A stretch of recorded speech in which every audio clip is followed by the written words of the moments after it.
Ken Kutaragi, the renowned Japanese electronics engineer, was born on August 2nd, 1950 in Tokyo, Japan. Kutaragi's early life was marked by a unique blend of curiosity and hands-on experience. He grew up in a family that owned a small printing plant. Kutaragi was exposed to the inner workings of machinery from a young age. His parents, though not wealthy by Japanese standards, were well off and encouraged their son's inquisitive nature. They also allowed him to explore the printing plant, where he would often take apart and reassemble various devices to understand their mechanics. This innate curiosity and passion for understanding how things worked led Kutaragi to develop a distinct preference for dissecting his toys rather than simply playing with them. This trait would eventually shape his future as a pioneering figure in the world of electronics and gaming, particularly in his role as the father of PlayStation. Kutaragi's academic pursuits took him to the University of Electrocommunications. He was on the cusp of graduation when tragedy struck. His father, the pillar of the family, fell gravely ill with cancer. As Kutaragi sat by his father's bedside, he listened intently to his words of wisdom. Despite the family business being a viable option, Kutaragi's father urged him to forge his own path, to chase his dreams and not be bound by the expectations of taking over the family printing plant.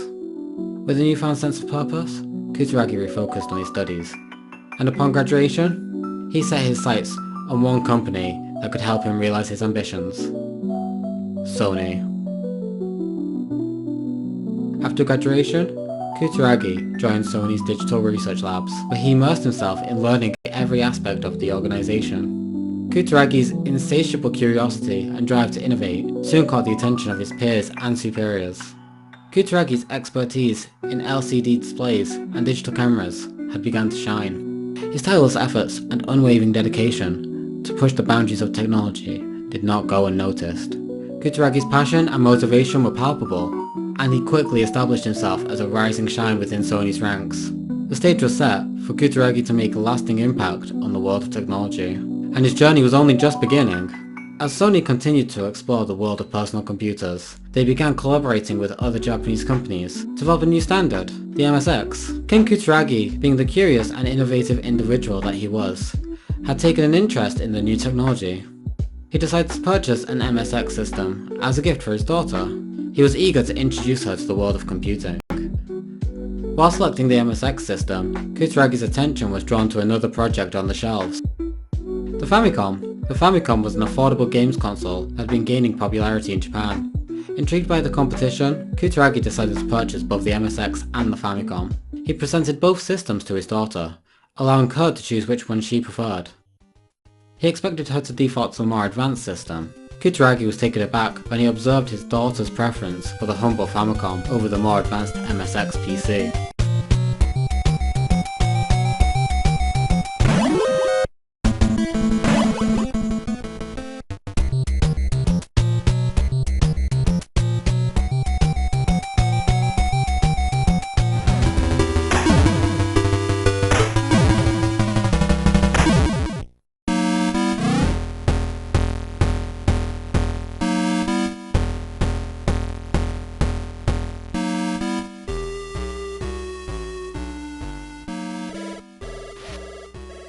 Nintendo's philosophy had been the lateral thinking of with the technology, which was their key to unlocking the mass market. Kutaragi's own philosophy had always been centered around pushing the boundaries of technology, creating innovative solutions that were ahead of their time. However, he began to understand that others that followed this approach, they created technology that was exciting for enthusiasts. However, this often resulted in a higher barrier of entry. The MSX, with its limitless possibilities, was a daunting prospect for many, whereas the Famicom's simplicity and accessibility made it more appealing to a wider audience. This epiphany marked a turning point in Kutaragi's thinking. He began to see value in creating technology that was not only innovative, but also accessible and user-friendly. This newfound understanding would eventually shape his approach in creating technology that was as advanced as it is simple to use. In 1984, Kutaragi visited Sony's Computer Research Center and was shown a demonstration of the System G, a device that could add real-time 3D graphics to a TV broadcast. This sparked Kutaragi's imagination, and he began to envision the possibility of incorporating this technology into a video game console. At the time, the art of creating such technology was still in its infancy, with the cost of developing and manufacturing such a device being prohibitively expensive. Yet, Kutaragi was convinced that advancements in technology would eventually make it feasible to package this technology into a consumer-friendly and affordable device. He estimated that this transformation would occur within a 10-year time span.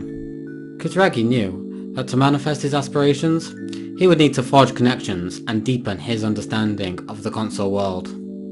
Sony had been a software provider for Nintendo and competing hardware vendors.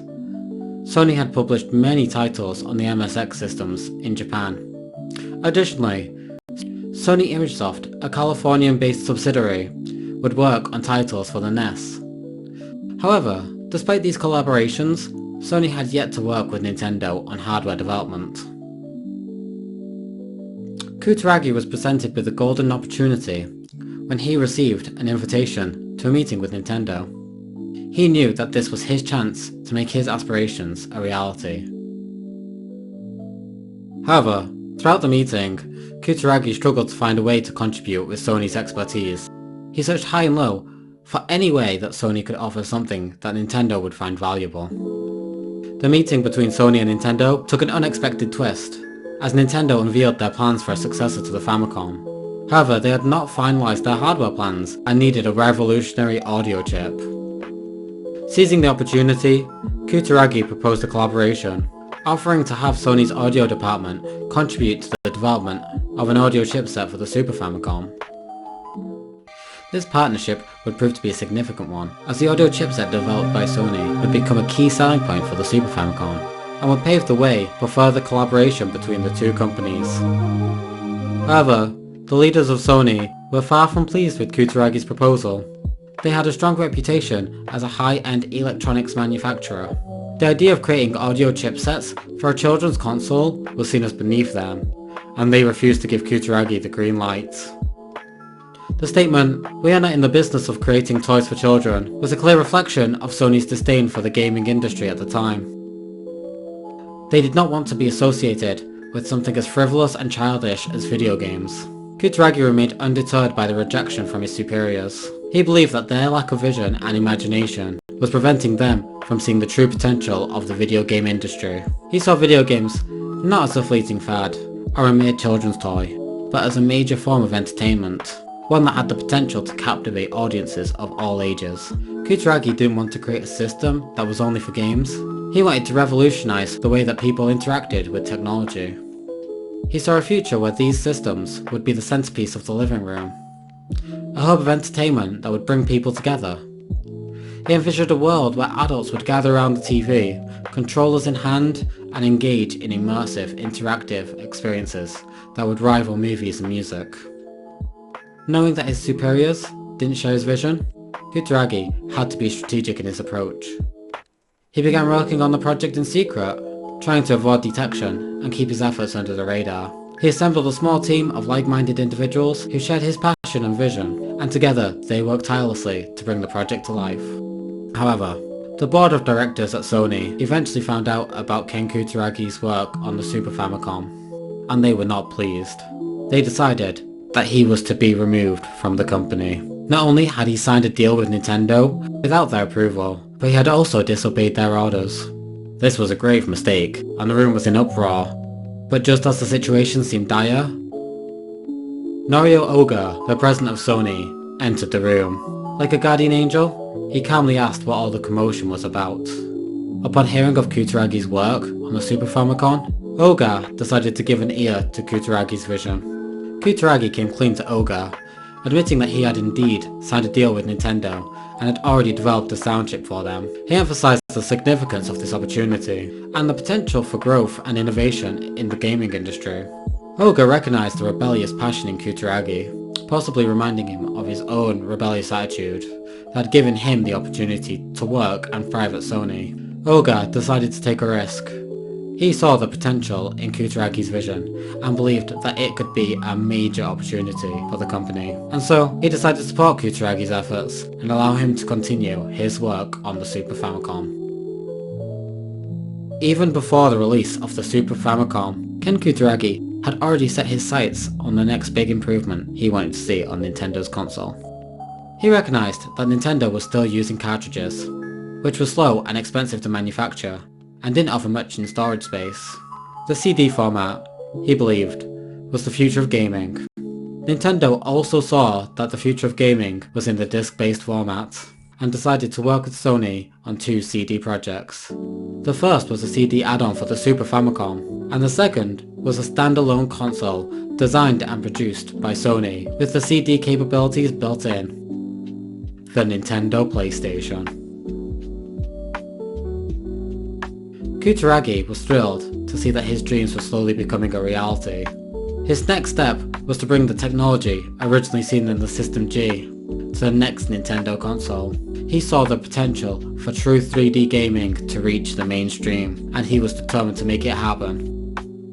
As the Consumer Electronics Show was edging closer, Sony had been trying to reach out to Nintendo to discuss the progress on the Nintendo PlayStation and to explore future projects. However, each time they called, the phone was met with silence.